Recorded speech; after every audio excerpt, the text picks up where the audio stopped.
You're watching the KOAM Morning News on Fox 14. Today, Pfizer announces its vaccine is safe for children. Just about done with our early morning thunderstorm activity and a nice cool day on the last day of summer. We'll have the latest from the Skywatch Thunderstorm. Also, rural hospitals struggle in the fight against COVID. All that and more coming up. The 4 states' most watched news starts now. Thanks for joining us for the KOAM Morning News on Fox 14. I'm Tanya Bach. More people in the U.S. have now died from COVID-19 than in the 1918 flu pandemic. Johns Hopkins University reports more than 675,400 people in the U.S. have died from the coronavirus. That breaks down to about 1 person out of every 500. Centers for Disease Control and Prevention says there were roughly 675,000 fatalities from the 1918 flu. That broke down to 1 out of every 150 people due to the smaller population in the U.S. at the time. Findings from Johns Hopkins also says just over 1,900 people in the U.S. are dying every day from COVID-19. Now, it may feel like a case of hurry up and wait. New information from Pfizer on COVID-19 vaccines for kids has some parents wondering when they can get their children vaccinated. As Britt Conway shows us, there are 4 steps that need to happen first. All done. It's all done. All done. Almost all done. We're closing in on a COVID-19 vaccine for kids 5 to 11. Pfizer-BioNTech announced Monday trial data shows a lower dose of their vaccine was both safe and effective for kids in that age group. And it can't come soon enough. COVID-19 cases have continued to increase exponentially among kids in the U.S. and now account for nearly 26% of all cases reported nationwide, with nearly 226,000 new cases over the past week. It's a serious issue among children, and the best way to protect them is with this vaccine. But before shots can go into arms, there are 4 steps that have to happen first. Step 1, Pfizer needs to request emergency use authorization from the FDA. Step 2, the FDA needs to amend the vaccine's EUA to include younger people. Step 3, the CDC must recommend the vaccine for this age group. Step 4, once the CDC and FDA sign off, a rollout could begin. Health experts predict shots could be available by the end of October. Then it'll be up to parents. But those experts worry that's where things could stall. It's going to be hard to get these children vaccinated, just as hard as adults to get them vaccinated unless we have mandates. I'm Britt Conway reporting. Rural hospitals are fighting to keep up amid an increase in numbers of patients and a staff shortage. We've heard how the most recent Delta surge has left hospitals across the country full, healthcare professionals tired. It's not any different in rural hospitals like Nevada Regional Medical Center. The hospital continues to see COVID patients. Between those and other patients, the hospital has had to ask EMS crews to take patients to other hospitals several times in the last few months. And they've had to put administrators to work bedside because they're so short-staffed. I have been in healthcare for 36 years. And I've really never seen anything like we're experiencing now. We do have, again, wonderful physicians and wonderful staff that we can count on to be able to bear that burden. There is concern, though, how much longer we can continue. In our next half hour, we'll hear from a nurse at Nevada Regional and from the administrator at a hospital in Southeast Kansas. Joplin Area Chamber of Commerce hosts a monthly Ed Talk. This month, the focus was tackling vaccine misinformation. Doctors McNabb and Langer from Freeman addressed common misinformation, such as the vaccine's effect on pregnant women and their children. Dr. Langer highlighted studies that show no increase in miscarriages in vaccinated women. What we don't have is someone to help us interpret that information, and that's what we need the most. So go and talk to them, ask questions, and the data looks good. And we would not be offering trials for women and children for this vaccine if we did not think it was safe. And that's what we're doing. Dr. Langer also said there has been no data to suggest that the vaccine has had any adverse effects on fertility in men or women. CDC says findings from the U.S. vaccine safety monitoring systems are preliminary but reassuring. Let's get the latest from Joplin Regional. 1 3/4 inches. We're going to go officially 1.77 inches of rain at Joplin Regional from overnight into this morning. Now, here's the good part. We're done. Everybody's going to get a break now. Pretty cool shot over 7th and Rangeline here with those low-hanging clouds. And while it looks ominous, like I said, we are pretty much in the clear. I tell you what, there's a cold front for you. 58 degrees right now in Joplin, so we're talking about 15 to 18 degree difference. We got a little rogue one hanging on here in southeast Kansas. That thing moved out of Greenwood County in between Yates Center. Congratulations to the Yates Center Wildcats, by the way. 3-0 to start the year. First time since 1969. Stretching up through Burlington and Garnett. But other than that, we're actually seeing the clouds begin to part in certain spots as the majority of the rain has now moved off to the east. Here is the result of the cold front. 57 in Lamar, 62 in Neodesha, 61 in Miami, and 59 in Pittsburgh. Look at that jet stream. That thing just dropped right down to the southeast. But the nice thing is we do not have any watches or warnings, and we're going to have mild temperatures and eventually, how about some sunshine this afternoon? So to wrap up our last day of summer, with tomorrow being the Autumnal Equinox, as Tanya likes to remind me to call it. I call it the first day of fall, and I refer to it as tomorrow. And Tanya scolds me, and she's like, Michael, please refer to it as the Autumnal Equinox. And I'm like, yes, ma'am. And so as we approach that, our overnight lows are actually going to dip down as low as the 40s here in between Tuesday night into Wednesday morning. Very, very nice temperatures, though. And even as we begin to warm up into the weekend, at least we're able to avoid those 90s that we've seemingly had every weekend. It feels like this month. I know that's kind of, you like to make fun of me when I say this, too. I know it's kind of prisoner of the moment when I say that. But yeah, it does feel like every time a weekend rolls around, we were talking about 90-degree weather. Yeah. Well, at least Saturday will be decent. It could be worse. Well, and here's the big thing, Tanya. Even with that 87 on Sunday, we don't have to worry about the humidity. Yeah, true.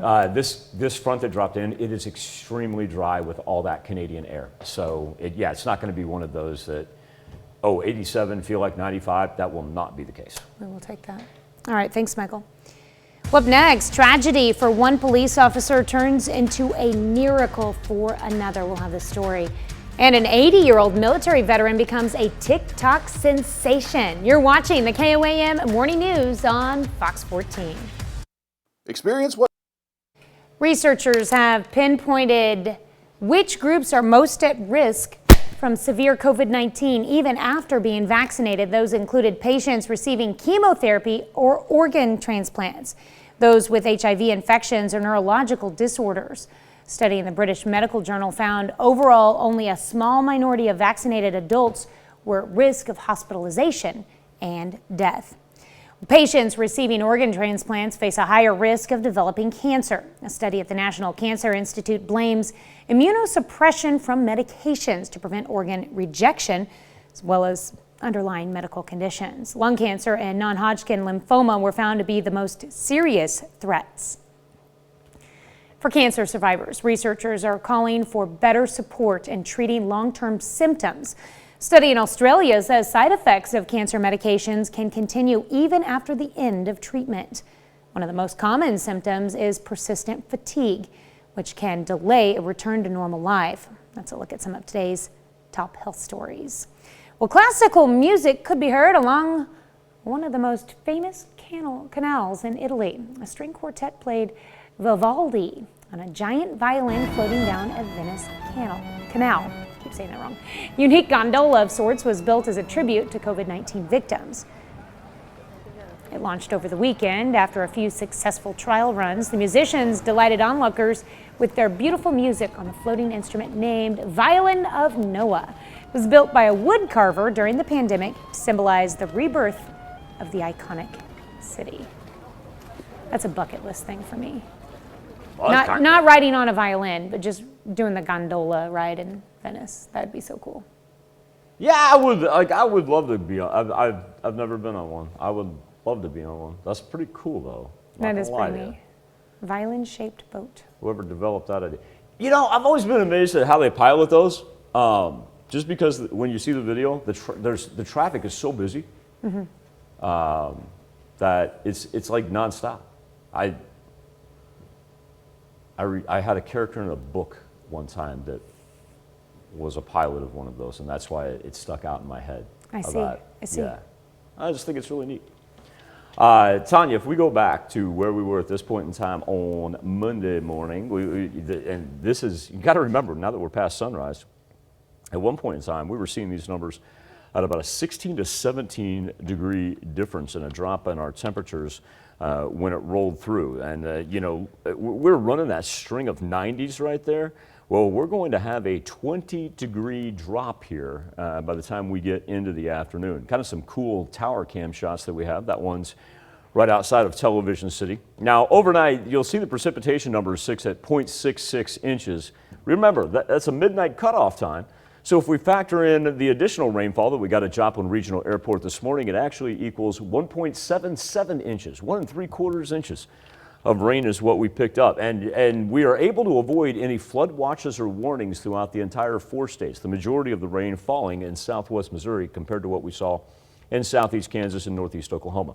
58 degrees in Joplin right now. The rain just about done. And that's nice for southwest Missouri because that is where it was very consistent. We still have this little rogue one here in between Yates Center and Garnett. And so Iola, that's actually going to move down on you here in the next, say, 15 minutes or so. No lightning with it, and so that's good news. But look at this. We clear out the skies, get partly sunny skies this afternoon, high around 72, and then we get back and roll it again for our first day of fall on Wednesday. We'll be back with more KOAM Morning News on Fox 14 right after this. Last year, Springfield officer Mark Preby was intentionally struck by a driver near a police station. The incident paralyzed Preby, and in June, Preby was told his kidneys were failing. That's when the family of a recently fallen officer stepped forward. Linda Simmons spoke with Preby about the life-saving gift he received. Following the attack at SPD, Officer Mark Preby has had to learn how to live as a paraplegic. He says he had some kidney problems before, but his spinal cord injury made matters worse. You know, obviously it was another blow to us a little bit when I found out my kidneys were failing. He started dialysis a few months ago and was told a kidney from a deceased donor could take 5 to 10 years. So the Prebys began looking for a living kidney donor. But Thursday, they got a call. Last Wednesday, 22-year-old Independence police officer Blaze Madrid Evans was shot and killed in the line of duty. His family wanted to donate a kidney to Officer Preby. Honestly, I was in shock then. I'm kind of in shock now still, trying to just soak it all in and comprehend all of it for his family, for our family. After many tests, Mark learned the kidney was a match, and he and his family headed to St. Louis for the transplant surgery, which happened Saturday night. I got upright a little bit more today, out of the bed for a little bit. I'm pretty sore, pretty tender, as you can imagine, and just trying to take one thing at a time. As he recovers, Mark is thinking of Officer Blaze Madrid Evans, who only graduated from Police Academy in July. I get to live and I've already lived till 46 years old and done my career. And he was just trying to get started, and he's already gone from us. And that's where it's hard for me to really, truly understand that. And I just have to put my faith in God and not look for all the answers and just trust in him that there's purpose and reason behind it all. He's grateful to be chosen for such a gift. This is not a human thing. This is definitely a God thing. There's no question in it whatsoever. Officer Preby will be hospitalized for a few more days and then will be closely monitored to make sure his body is accepting his new kidney. We'll be right back with our 4-state hero. It's time to honor today's 4-state hero. Gunner's mate Alvin Knight served in the U.S. Navy. The soldier from St. Paul, Kansas, served aboard the USS Missouri during World War II from 1943 to 1945. Knight was awarded the National Defense Service Medal and the World War II Defense Medal. To Gunner's mate Alvin Knight, we salute you, our 4-state hero. Well, a Navy veteran recently became a star on TikTok, all because even at nearly 80, he's still serving. Now, not actively serving in the military, but serving others out of a sense of compassion. And his good deeds came back to him in a big way. Ken Daredal reports. If you're wondering how a 79-year-old Navy vet on a scooter became TikTok's hottest new account, consider it a sign. I'm a co-founder for a channel called Did You Know That? And we make educational videos for the deaf community that are fun and engaging. Amanda Klein's neighbor Kenny Jerry isn't deaf and didn't know much about TikTok, but is fun and engaging. He started learning some sign language, like yes. And yes, and coffee, What other ones do you know? Oh, yeah. Famous, yes. His famous turn began just a week after his TikTok debut, when his beloved scooter broke down. Sad about the scooter. Until 650,000 followers showed up. I just posted it, really honestly thinking, if we got lucky, maybe he'd get like $100 off a scooter or something. Within hours, the TikTok community raised $5,000. No, you're kidding. And it has just taken off. People love Kenny. I mean, why not? I do too. And the love has just kept coming. They've given you $45,000. What? Kenny's GoFundMe has now surpassed $90,000. And counting. I didn't think I'd get $1,000. And look what happened. Famous, I'm so honored, And my angels took care of me. They did. And now I got angels here, good angels that take care of me. Thanks to his heart of gold, Kenny's following on TikTok has topped 660,000. The GoFundMe money will also help him pay down debt, move into a safer home, and get new teeth. And he's using some of it to help fellow vets in need. He does have a good heart. Another half hour of news and weather is just ahead. Coming up on the KOAM Morning News on Fox 14, we've got all the information you need to know about Carl Junction's annual Bluegrass Festival. But first, parents and students show their support for an openly gay teacher. You're watching the KOAM Morning News on Fox 14. We'll be right back. Turn your old Core State's most watched news starts now. Welcome back to the KOAM Morning News on Fox 14. It's currently 7:27. Let's take a look at today's top stories. We've heard about it throughout the pandemic, hospitals being overrun by patients who have COVID-19. Some have to ration care, forced to decide what patients receive resources based on who is most likely to survive. Now, the issues become even more challenging in some rural settings where the staff and funds are much lower to begin with. KOAM's Zach Dodge looks at how some rural hospitals are handling the Delta surge amid staffing shortages with no real end in sight. In the center of Nevada, Missouri is a small rural hospital. The people there struggling to stay afloat. I have been in healthcare for 36 years, and I've really never seen anything like we're experiencing now. The Delta variant has hit the 71-bed hospital especially hard.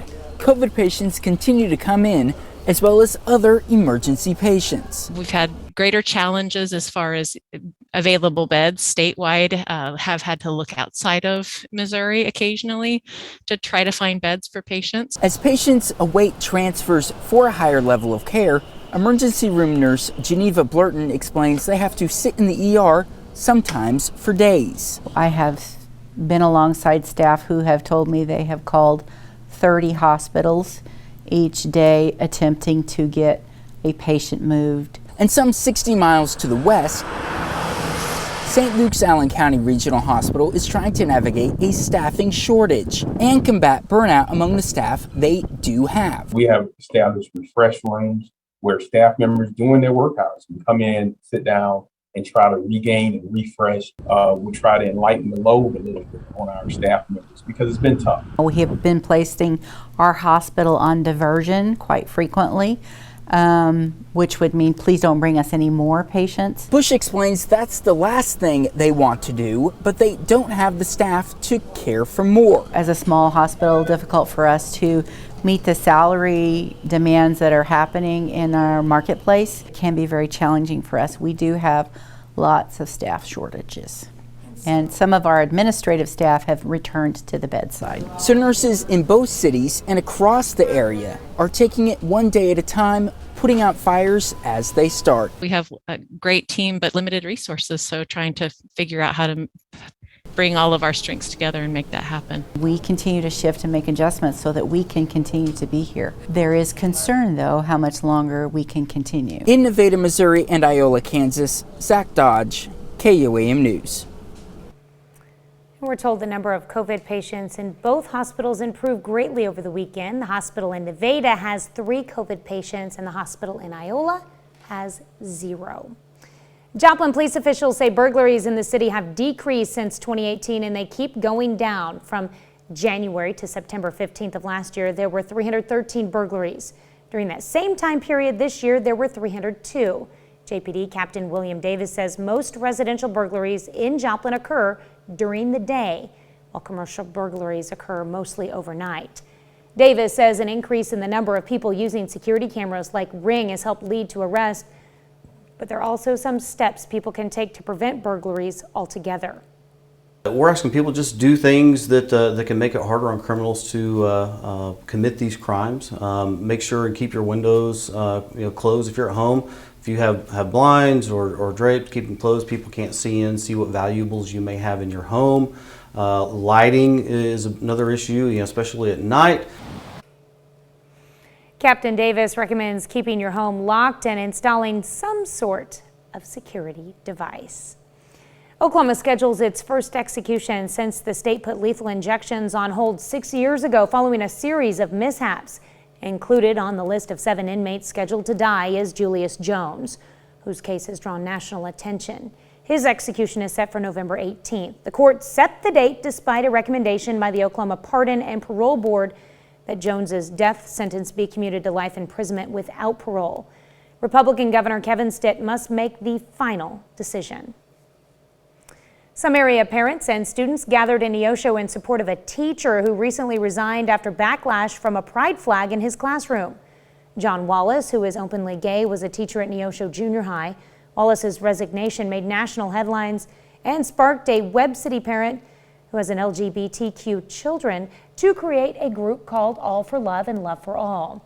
The group organized a march in support of Wallace from Neosho's Bob Anderson Stadium to the Neosho Administrative Center for a school board meeting. I don't have kids at Neosho, but I've spoken to some parents who do. And we do have a few that do stand with us, and we just want to spread the message to our area that we stand for love and with Mr. John Wallace, and we think he was creating a safe space for all kids. Organizers say they hope this march will encourage Neosho schools and other local schools to examine their discrimination and inclusivity policies. A supply chain issue is forcing the Joplin School District to stock up on certain lunch and breakfast items. The district's supplier has dealt with shortages of products and truck drivers, so when they can, the district is stocking up so they don't run out. They tell us that hasn't been a problem yet, but they've had to substitute food items in some situations. It's been very minimal. We've had a couple of items that we just couldn't get, but we'll substitute it with a very similar item. Chicken patty with chicken nuggets, chicken tenders for chicken nuggets, something of that nature. Officials say they've had the most problem with processed foods. Sometimes as parents we take it for granted. Right. Yeah, and then we get a hold up like that and we go, oh no. All right, Tanya, we got our last day of summer, and honestly, now that thunderstorms are gone, it really is a pretty sight. That's a live look outside of Television City. Now, our daily almanac for this September the 21st would put our average high at 80. We're going to be about 8 degrees below that. And that's 6 inches of precipitation that you see. Well, that's just until midnight because Joplin Regional Airport actually ended up at 1.77 inches from last night into early this morning. There we are over 7th and Rangeline. Intersections now dried out. At one point in time when we started the KOAM morning news, it was coming down sideways there at the camera. But the pressure, that bottom line, is now rising, and that means those clouds are eventually going to part. Our 24-hour temperature change, look at that though. We're talking a good 12 degrees cooler than what we had yesterday in Girard and Lamar, 13 degrees in CJ and in Carthage. But luckily our Skywatch storm trackers push all the heavy rain there way off to our east. We still are putting up with some scattered showers every now and then, but certainly nothing like what we had overnight. You can see where the clouds are beginning to break, but look at that cold front. That dropped in impressively there from the northwest and didn't take long, that is for sure. So we sit at 58 in Joplin, 62 in Neodesha, and let's roll with 61 right now in Miami.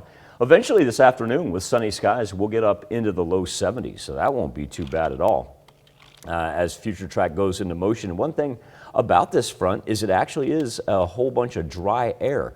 And the key factor of that is even as we begin to warm up there from Thursday into Sunday, we won't have to fight the humidity. So that will be welcome relief. Remember, first day of fall, the equinox is tomorrow. We'll be back with more KOAM Morning News on Fox 14 right after this. Welcome back to the KOAM Morning News. One of the things I'm always amazed about when it comes to festivals, exhibits, something like that, is when something gets extremely sustainable. And this is actually going to be the 24th year of the Carl Junction Bluegrass Festival. And we're fortunate enough this morning to be joined by Kavanaugh Studevin of the Carl Junction Area Chamber of Commerce. Kavanaugh, number one, thank you so much for your time, because I know that you're swamped. You're spending all your time out at Center Creek, aren't you? It is. I can't even think about how many times I've counted that I've been down there already. So I want to get started with what's going to transpire on the 24th, Friday, because Friday night is when we get the 24th annual Bluegrass Festival kicked off. Am I right?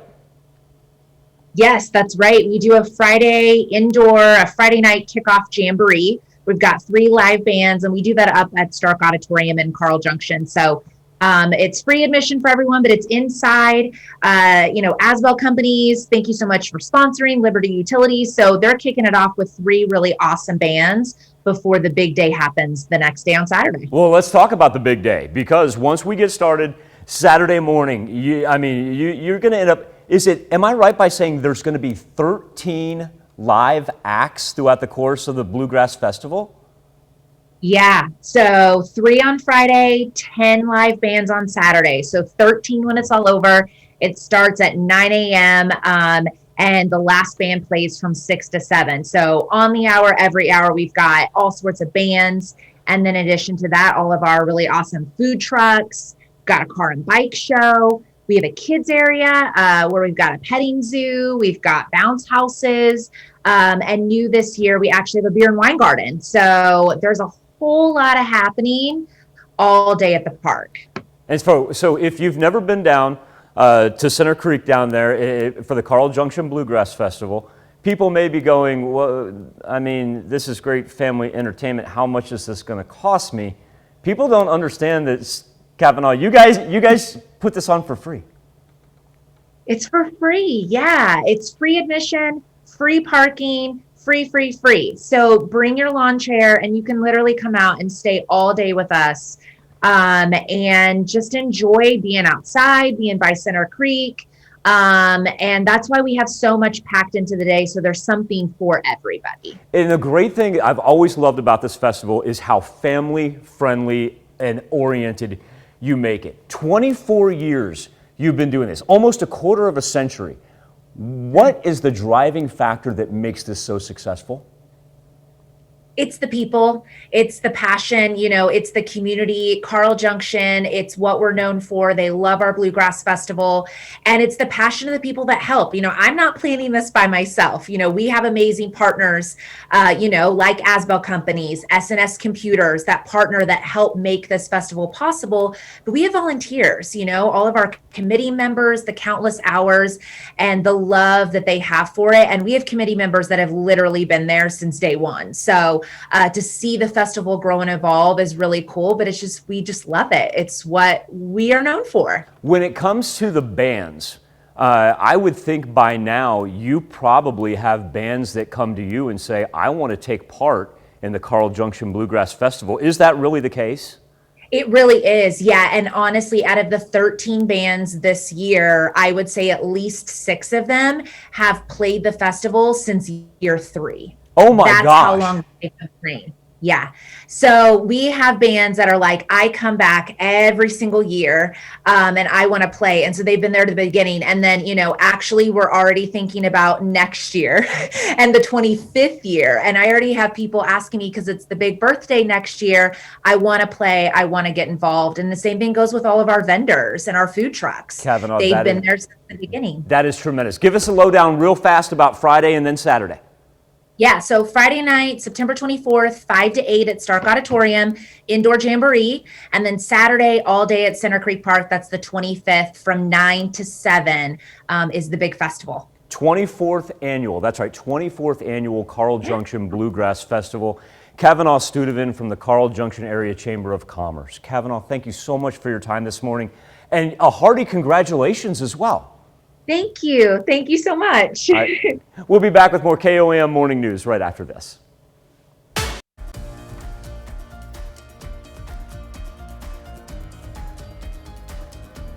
Well, Facebook and Ray-Ban rolls out their new smart glasses, Ray-Ban Stories. They look like classic sunglasses, but they allow users to take photos and record videos without anyone knowing.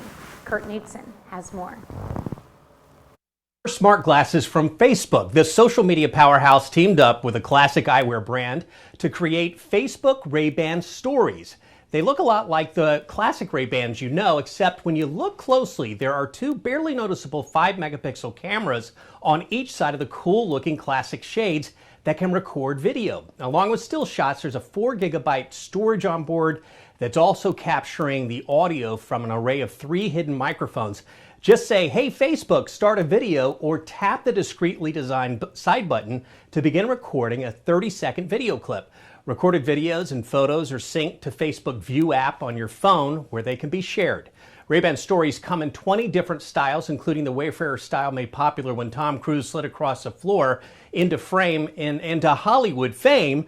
What these classic sunglasses turned spy glasses may earn instead is infamy. Just on the other side of cool is the creepy factor. Ray-Ban Stories inevitably pose a considerable threat to personal privacy and security. The tiny LED light meant to warn others that you're being recorded is barely noticeable and could easily be covered by someone who wants to disguise it. There is nothing to stop people from using these to spy on one another in ways few have imagined. The more popular these become, a day will likely come when you walk into a public restroom to find someone donning a pair staring right back at you. These concerns are the very reason smart glasses introduced by Google failed. The only difference is these are made to look like a classic pair of stylish sunglasses without tipping you off to the spy capabilities. Ray-Ban Stories just hit store shelves, $299. You can get a closer look and learn how to protect your privacy right here at cyberguy.com. I'm Kurt the Cyber Guy, Fox News. You can have adult beverages delivered in more locations starting this week. Doordash is expanding alcohol delivery to 20 states, the District of Columbia, Canada, and Australia, where it's legally allowed. Missouri is included in this list. The company estimates the expansion will reach 100 million adults worldwide. Customers will be able to order a wide selection of drinks from restaurants, grocery stores, local retailers, and convenience stores. Service is only available to customers over 21 and requires ID verification. We'll be right back with more after this, but first let's take a look at the market prices before the opening bell.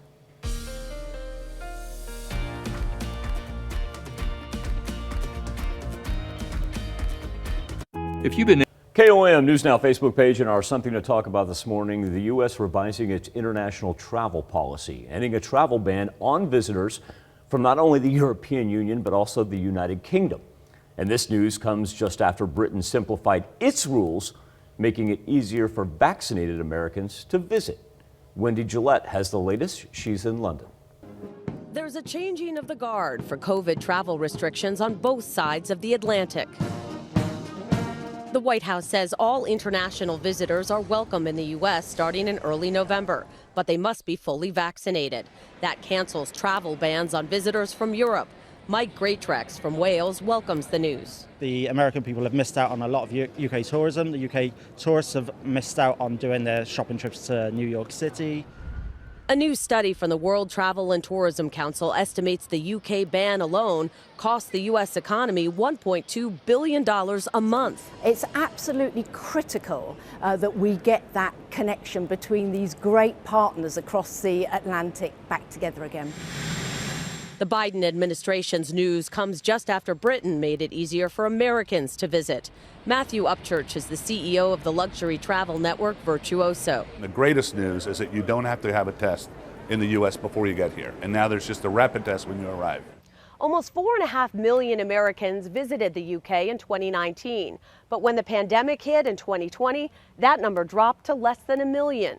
More tourists from the U.S. travel here than from any other country, and they spend the most too. Travel advisor Martha Gaughan from Atlanta visited Buckingham Palace Monday morning. It is so wonderful to be back in the UK. It's just been too long. She's one of more than 40 American travel advisors touring the newest attractions in London. And the UK hopes millions more tourists will follow now that the gates are open. Wendy Gillette, CBS News, London. Biden administration also tightening testing requirements for unvaccinated Americans returning to the United States. Our question for you this morning, is it time for the U.S. to reopen up international travel to all countries? And right now, it's been a resounding 87% of you that say no, it is not the time to do it.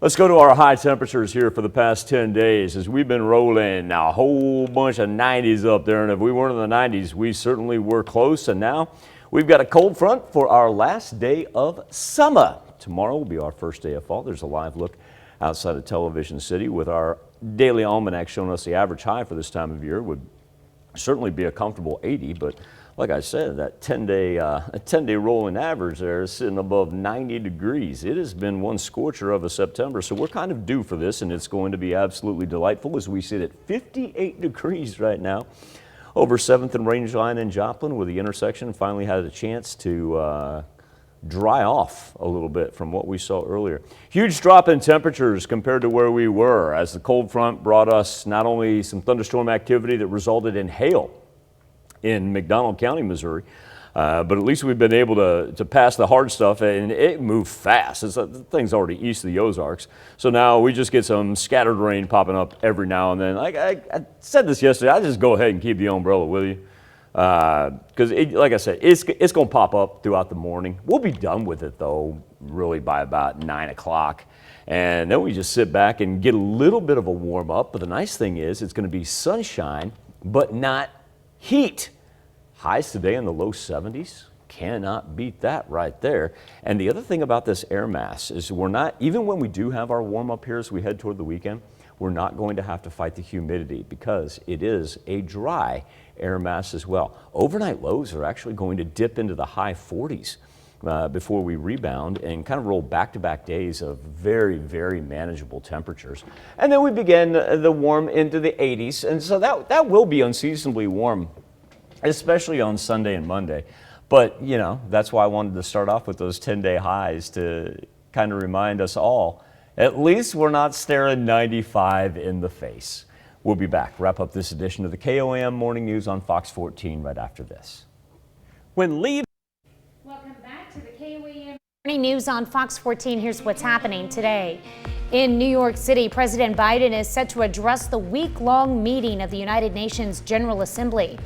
His UN debut as president comes as his administration works to strengthen relations with allies and reassert Washington's role in global affairs. An autopsy is scheduled today to confirm the identity of Gabby Petito.